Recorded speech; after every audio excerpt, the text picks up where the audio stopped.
रात का सन्नाटा फिर लौट आया था। हवा में अजीब सी ठंडक थी और चारों तरफ सन्नाटा ऐसा कि अपनी सांसों की आवाज भी डराने लगे। ब्लैक हाउस, जो पिछले हादसे के बाद सील कर दिया गया था, अब फिर से जाग उठा था। बाहर लगे पुलिस के पट्टे अंदर से किसी अदृश्य ताकत ने फाड़ दिए थे। कहा जाता है कि उस रात के बाद जब सब खत्म हो गया था, तब भी उस घर के अंदर कैमरे अपने आप चलते रहे और किसी ने देखा था कि राख के बीच कुछ हिला था।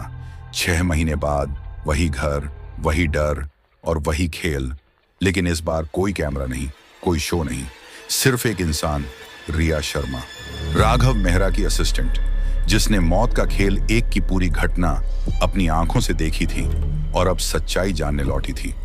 उसके मन में सिर्फ एक सवाल था, उस रात सच में हुआ क्या था? रिया ने दरवाजा खोला। दरवाजा खुद ब खुद चरमराता हुआ खुल गया, मानो घर ने खुद उसे अंदर बुलाया हो।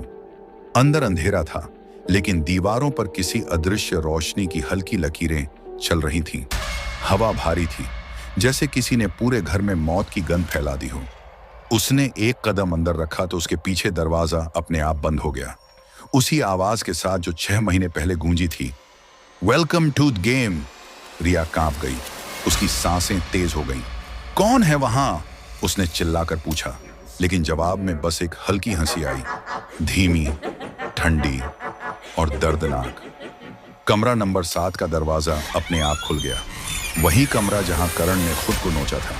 अंदर दीवारों पर अब भी खून के निशान थे, लेकिन उनके बीच कुछ नया लिखा था, वो लौट आया है। रिया के हाथ कांप गए। वो पीछे हटी, लेकिन उसके पीछे दीवार पर परछाई हिली। कोई आदमी खड़ा था। उसने पलट कर देखा, कोई नहीं। अचानक उसके बगल में एक पुराना कैमरा गिरा, अपने आप ऑन हो गया। स्क्रीन पर धुंधली तस्वीर आई, राघव मेहरा का चेहरा। उसकी आंखें लाल थीं और वो धीरे धीरे बोल रहा था, रिया, तुमने उसे जगा दिया। रिया चीख पड़ी। कैमरा जमीन पर गिर गया। उसके चारों तरफ धूल उड़ने लगी, दीवारों पर दरारें फटने लगी। ऊपर से पंखा अपने आप घूमने लगा और उसके ब्लेड से टपकता काला तरल फर्श पर गिरा, जो धीरे धीरे हेल्प मी शब्द बन गया। वो भागती हुई बेसमेंट में पहुंची। अंदर अंधेरा था, लेकिन वहां किसी के सांस लेने की आवाज आ रही थी। उसने टॉर्च ऑन की और सामने किसी की पीठ दिखी। कोई आदमी लैब कोट पहने बैठा था। रिया कांपती हुई बोली, कौन हो तुम? वो शख्स धीरे धीरे मुड़ा। उसका चेहरा आधा जला हुआ था, लाल आंखें और होंठों पर जली हुई मुस्कान। डॉक्टर वीरमणि। मेरा खेल अधूरा था रिया, उसने फुसफुसाते हुए कहा। अब तुम इसे पूरा करोगी? रिया चिल्लाई और पीछे हटने लगी, लेकिन दीवार अपने आप बंद हो गई। वो फंस चुकी थी। कमरे के चारों कोनों से लाल रोशनी फैलने लगी और दीवारों पर हाथों के निशान उभर आए, मानो कोई भीतर से छूटने की कोशिश कर रहा हो। अचानक हवा में राघव की आवाज गूंजी, मुझे बचाओ, वो मेरे अंदर है, वो मरता नहीं। रिया की टॉर्च बुझ गई। अंधेरे में बस आवाजें थीं, कदमों की, किसी के रेंगने की, किसी के हंसने की। एक दरवाजा अपने आप खुला और अंदर से सफेद धुआं निकलने लगा। धुएं के बीच वही चेहरा उभरा, डॉक्टर वीरमणि का। वो धीरे धीरे बोला, हर आत्मा जो इस घर में आई अब मेरी है, और अब तुम भी। रिया ने ब्रेसलेट उठाया, वही जो पहले शो में इस्तेमाल हुआ था। उसने बटन दबाया, घर की सारी लाइट्स बुझ गईं।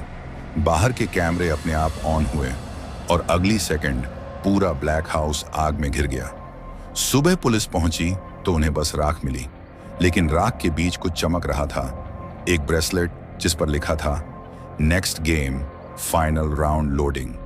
और तभी ब्लैक हाउस की टूटी खिड़की में किसी ने एक चेहरा देखा, आधा जला हुआ, मुस्कुराता हुआ, धीरे से फुसफुसाते हुए, खेल अभी खत्म नहीं हुआ रिया। फिर वही आवाज, बहुत धीमी, बहुत डरावनी, मौत का खेल अभी बाकी है। आगे क्या होने वाला है जानते हैं अगले एपिसोड में।